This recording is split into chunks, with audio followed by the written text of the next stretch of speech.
इसका मास है 2 kg, इसका है 3 kg, इसका है 5 kg, और हम इसको पुल कर रहे हैं किस फोर्स से? इसमें फोर्स लगा रहे हैं, मान लो इसमें फोर्स लगा रहे हैं 100 न्यूटन।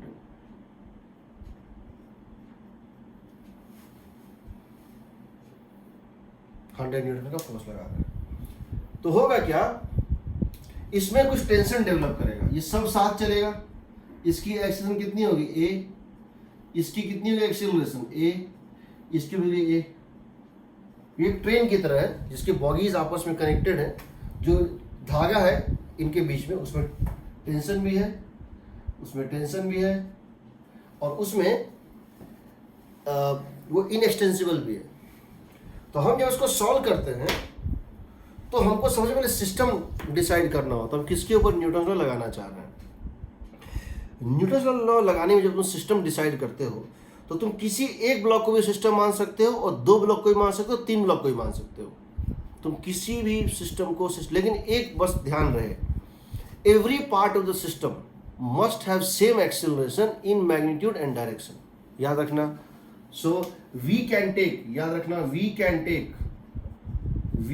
टेक सिंगल ब्लॉक और a combination of blocks as our system। हम या तो सिंगल ब्लॉक को या कॉम्बिनेशन ऑफ ब्लॉक को सिस्टम मान सकते हैं। Only condition is that, only necessary condition is that all parts of the system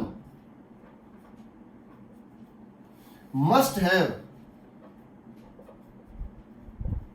same acceleration vector, same acceleration a vector। समझो, same acceleration have same acceleration A vector. Magnitude और direction दोनों में उसकी acceleration same होनी चाहिए। मतलब बताता हूं, जैसे ये सिस्टम है, मान लो ये कोई सिस्टम है, मान लो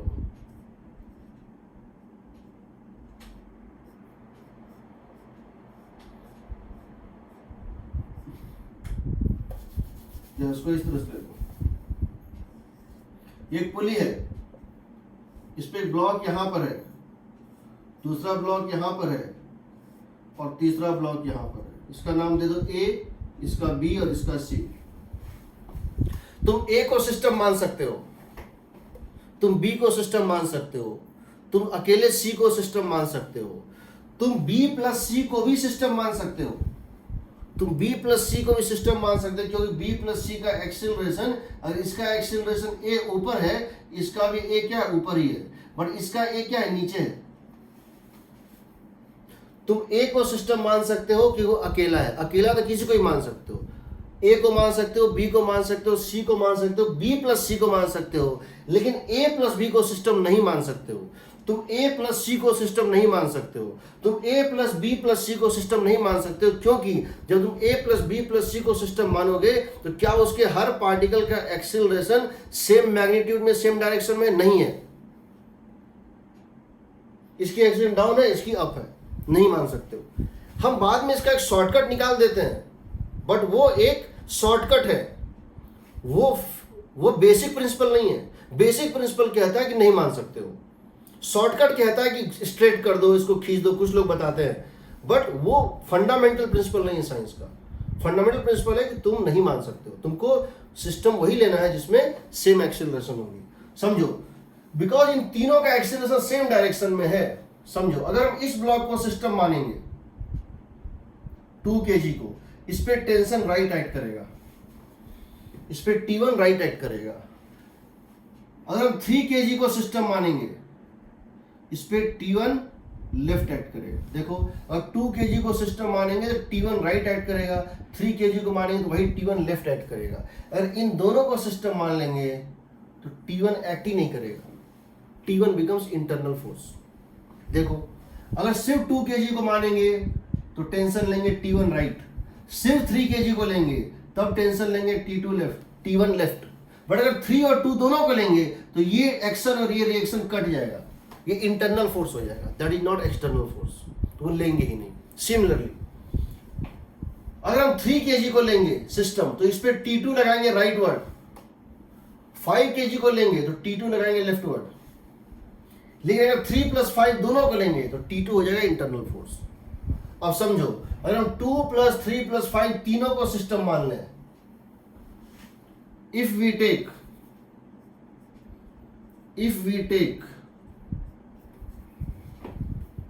2 kg, if we take 2 kg plus 3 kg plus 5 kg as system, तो तीनों का एक कंबाइंड सिस्टम मान लें तो T1 भी इंटरनल फोर्स और T2 भी इंटरनल फोर्स, क्योंकि इसी के अंदर एक्शन भी है रिएक्शन भी है, एक्शन भी है रिएक्शन भी, कट जाएगा। Then all tensions are internal forces, तो उसको नहीं लेंगे। तो अब इसके बाद एक्सटर्नल फोर्स क्या बचा, mg नॉर्मल भूल जाओ, अभी वर्टिकल डायरेक्शन भूल जाओ। हॉरिजॉन्टल डायरेक्शन में कौन सा फोर्स बच गया, इस पूरे को एक मास बना दो, कितना हो जाएगा टोटल मास 10 kg। इसके ऊपर एक ही फोर्स है हॉरिजॉन्टल डायरेक्शन में, कौन सा है 100 न्यूटन। तो इसकी तुमको एक्सीलरेशन निकल जाएगी, कितनी आएगी acceleration 100/10 that is equal to 10 metre per second square. पूरे सिस्टम की कॉमन एक्सीलरेशन कितनी होगी 10 मीटर/सेकंड स्क्वायर। ठीक है, पहले हमने क्या किया, पूरे को सिस्टम मान लिया। ठीक है, 2 kg ब्लॉक एक तरह से स्ट्रिंग के थ्रू 2 kg ब्लॉक 3 kg को लेफ्ट खींच रहा था और 3 kg 2 kg को राइट खींच रहा था by the string, by the way of by using string. 3 kg को 3 kg 5 kg को लेफ्ट खींच रहा था T2 से और 5 kg 3 kg को राइट खींच रहा था T2 से। बट जब इस पूरे को सिस्टम मान लेंगे तो सारे इंटरनल फोर्स होके कैंसिल आउट हो जाएंगे, तो उस केस में एक्सीलरेशन आएगा 10।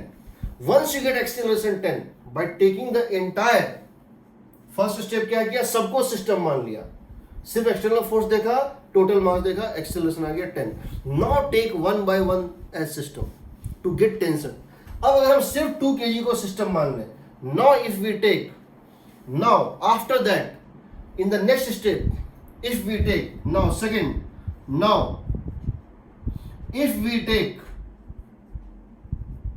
2 kg as system, हमने सबको सिस्टम मान के एक्सेलरेशन निकाल लिया जो कॉमन एक्सेलरेशन थी। अब हम सिर्फ 2 kg को ले रहे हैं, तो ये बताओ 2 kg के ऊपर हॉरिजॉन्टल तो एक ही फोर्स है, कितना है T1, और इसकी एक्सेलरेशन कितनी है 10।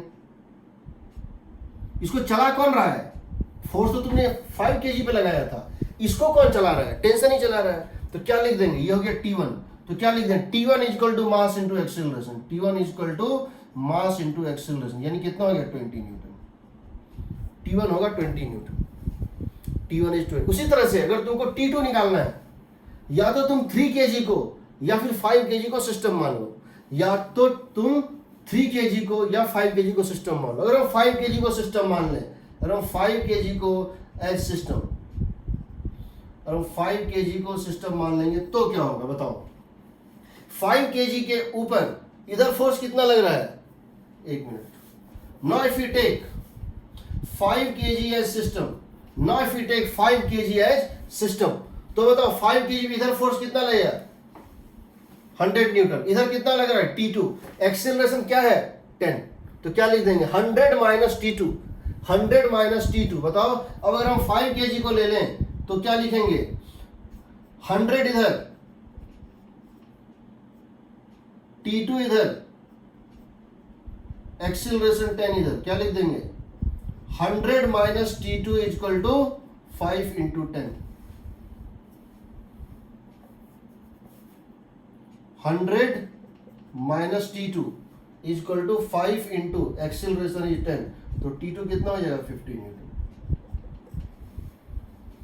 हो जाएगा ना।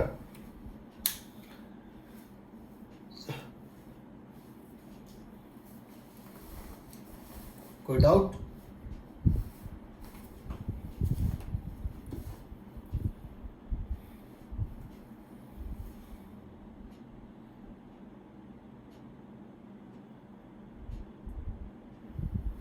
ठीक है, देखो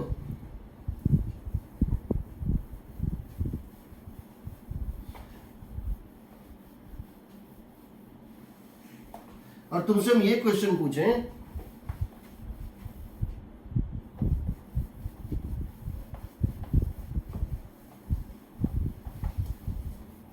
और तुमसे ये क्वेश्चन पूछें कि ये ब्लॉक है, एक दूसरा ब्लॉक है और ये एक तीसरा ब्लॉक है। हम इसको ऊपर खींच रहे हैं, इसकी मास वही है, मान लो ये 2 kg है, ये 3 kg है और ये 5 kg है।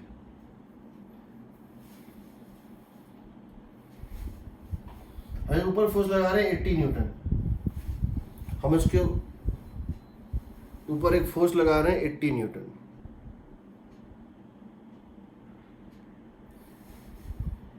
दिख रहा है? ठीक है, 80 न्यूटन का फोर्स लगा दिया ऊपर। हम इस पूरे सिस्टम को ऊपर खींच रहे हैं बाय फोर्स ऑफ 80 न्यूटन। आपको ये बताना है what is the tension in the threads, what is the tension in the threads. तो क्या करोगे, सबसे पहले तो इस पूरे को सिस्टम मान लो। To get what is the common acceleration, क्या लिखेंगे, let common acceleration be a, let it be upwards. तो क्या लिखेंगे बताओ, इसके ऊपर फोर्स क्या क्या है पूरे, ये जो टेंशन था T1 ये तो इंटरनल हो गया, एक्शन रिएक्शन दोनों। ये है T2 इंटरनल हो गया, कट गया। तो क्या बच जाएगा, 80 ऊपर, 80 न्यूटन ऊपर और 10 G नीचे। ये ज्यादा है ना,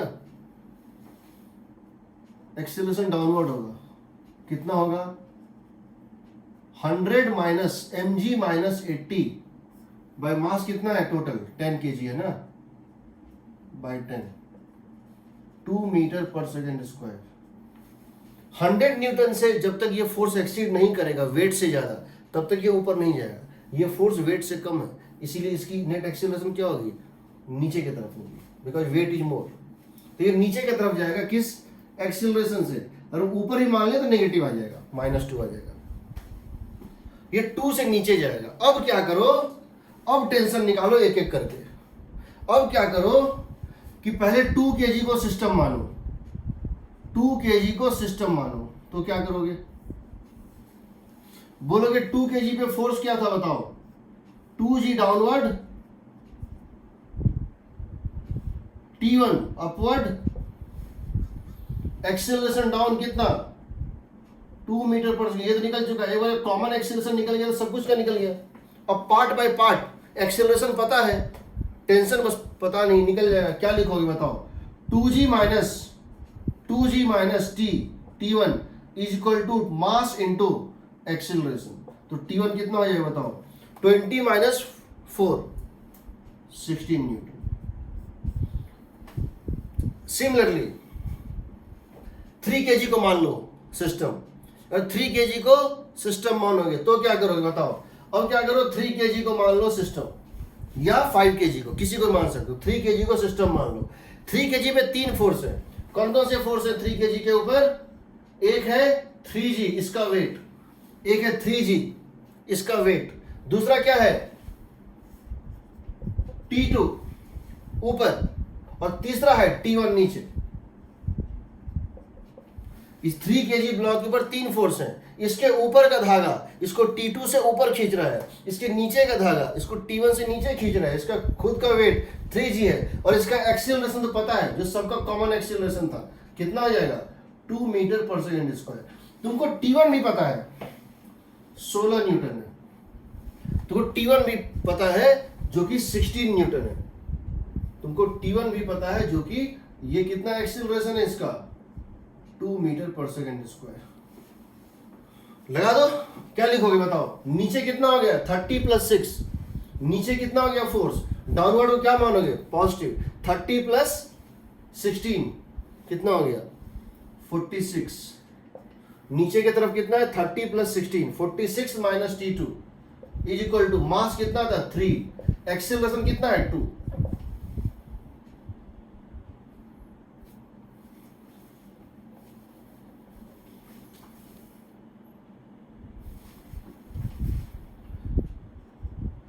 थर्टी +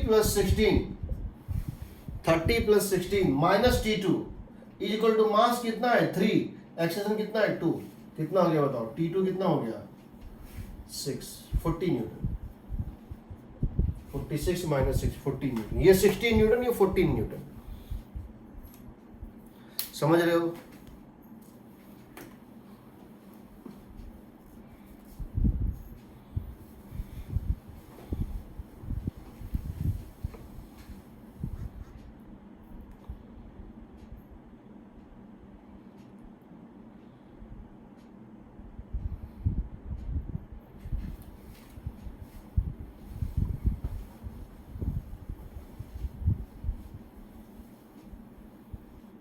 ठीक है, क्लियर है।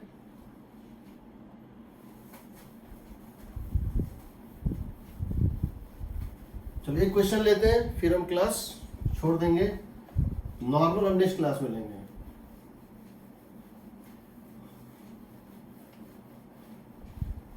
अभी तक हम लोगों ने क्या किया था, जितने भी जो स्ट्रिंग लिए थे वो मासलेस लिए थे, उसमें मास नहीं था। अब अगर मान लो कोई रोप है, हेवी रोप है, उसको खींच रहे हो और उसमें टेंशन पूछेगा तो कैसे निकालेंगे। ठीक है, देखो tension in a heavy rope, tension variation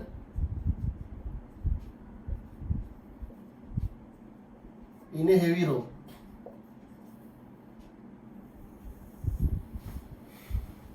मान लो ये ग्राउंड है, उसके ऊपर एक रोप रखा हुआ है, इसके ऊपर एक रस्सी रखा हुआ है, ठीक है। इसके ऊपर जो है एक रोप रखा हुआ है, रस्सी कुछ इस टाइप से है, हेवी रोप है, मासलेस नहीं है। ये एक यूनिफॉर्म रोप है, ये एक यूनिफॉर्म रोप है जिसका मास है m, लेंथ L, और तुम इसके इस एंड पे इसको खींच रहे हो, किस फोर्स से, F से। तुम इसको इस एंड पे से खींच रहे हो बाय फोर्स F, धागे से एक तुम खींच रहे हो उसको फोर्स F से।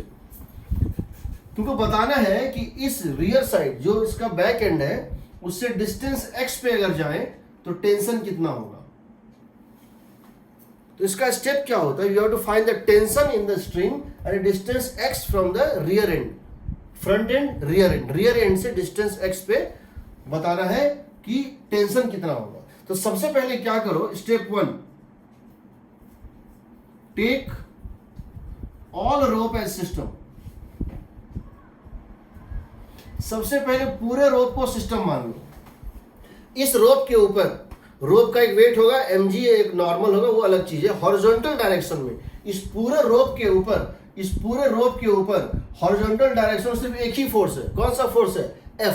तो इसकी एक्सीलरेशन जो होगी वो कितनी हो जाएगी, एक्सीलरेशन जो होगी पूरे रोप की कितनी हो जाएगी, = F/m।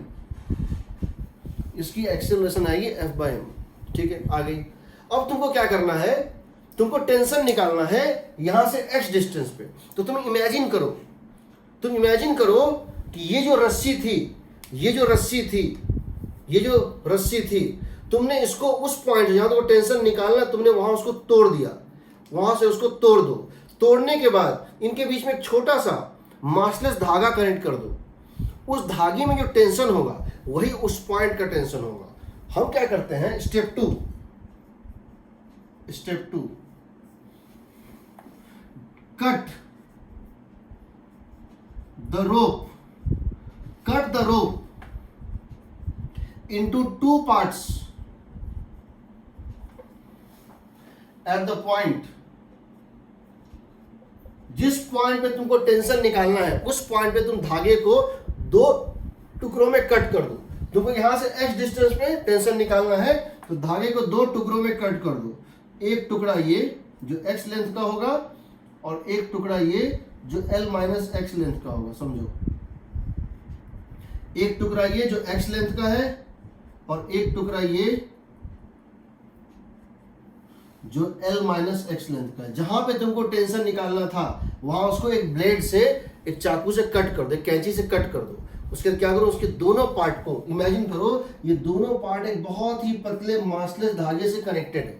Imagine that these two parts are connected by a thin massless string having the magnitude of tension is T. इस धागे में जो भी मैग्नीट्यूड ऑफ टेंशन होगा वही इस पॉइंट पे टेंशन होगा। यानी कि इस पॉइंट पे टेंशन अगर टी था, इस पॉइंट पे अगर टेंशन टी था, ये वो टेंशन है जिससे पीछे वाला धागा आगे वाले को पीछे खींच रहा है, आगे वाला धागा पीछे वाले को आगे खींच रहा है। ये एक्शन रिएक्शन पेयर होता है यहाँ पे। तो यहाँ पर क्या है, हमने इसको 2 पार्ट डिवाइड कर दिया। कहने का मतलब है जो आगे वाला पार्ट है वो पीछे वाले को इसी फोर्स टी से खींच रहा था, और इसके बाद वाला पार्ट जो है उसको पीछे वाला इसी फोर्स टी से पीछे खींच रहा था। तुम दोनों में से ये जो टेंशन का मैग्नीट्यूड है यही उस पॉइंट पे टेंशन कहलाता है। ये जो टेंशन का मैग्नीट्यूड है उसी पार्ट पे। अब तुमको पता है, तुमको क्या पता है, तुमको पता है कि यहां पर एक्सीलरेशन दोनों की तुम पहले ही निकाल चुके हैं। एक बार जब तुमने सिस्टम को ये टेंशन, ये टी और ये टी कैंसिल हो गया था। कब? जब तूने पूरे रोप को सिस्टम माना था। जब तूने पूरे रोप को सिस्टम माना था तो ये टी और ये टी इंटरनल होकर कैंसिल हो गया था। लेकिन अब तुम अगर सिर्फ इसको सिस्टम मानोगे तब ये कैंसिल नहीं होगा, तब ये एक्सटर्नल फोर्स है। अभी भी यहां का फोर्स कैंसिल हो रहा है, यहां का फोर्स कैंसिल हो रहा है, यहां का कैंसिल हो रहा है, बट सबसे राइट एंड का कैंसिल नहीं हो रहा है।